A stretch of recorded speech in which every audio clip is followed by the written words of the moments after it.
Hello friends, and welcome back to the channel. The Summer of Suffering has kicked off, and here we have this first boss here, a Destroyer.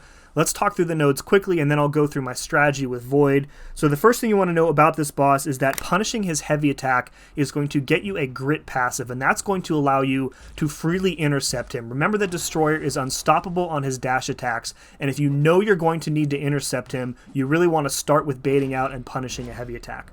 The second thing, as you'll notice right there, is that during his special 1 you are rooted. This is meant to be a helpful node, believe it or not, because triggering dexterity during each hit of his special 1 is going to prevent him from gaining charges, and once he hits 100 of those charges, he starts that power gain, and then you're probably going to take a special 3 unless you luck out with some aggressive AI. So anybody who is able to manage power gain in this fight is really going to excel at it, because he also has Prey on the Weak, so you definitely don't want to do or use somebody with a lot of buffs, because the power gain is going to be completely out of control.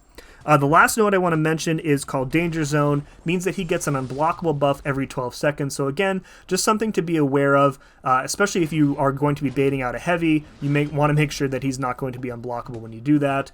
Also trying to take care not to finish combos if I know he's going to have a bar of power, because since you're being rooted on that special 1, he can definitely catch you as you're trying to dash back after your last hit in your combos. So be careful with that.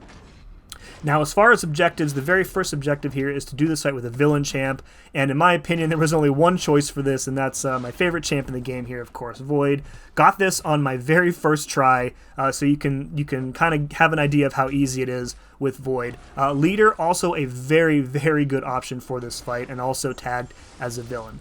So with Void here, you basically just want to play the fight normally, because once you get those Petrifies up and then eventually Fear the Void, you have a complete lockdown on all of his power gain. If he gets to those 100 destruction charges, it doesn't matter. If you give him too much power from your dexterity buff, again, doesn't matter, because you have a complete lockdown on that power. And then once you have his power under control, it really just becomes a game of hit him, keep throwing your special 1, and then bait out that special 1 from him. And it doesn't even matter with Void or Leader if you do dexterity on all 3 hits of his special 1, because again, if he gains those charges, it's really not a big deal because you have the power gain under control. Yeah, so with his heavy attack, it looks like it has more hits than it does, so don't be afraid to dash in during the beam, as you'll see me do here whenever I have to bait out a heavy attack. Other than that, it's really that straightforward, so good luck with this fight, and I'll be working on the rest of the objectives here shortly. If this helped you, please remember to hit like, and make sure to share it with your friends and your alliance mates. Let the rest of the fight play out. As always, thank you very much for watching. See you again next time.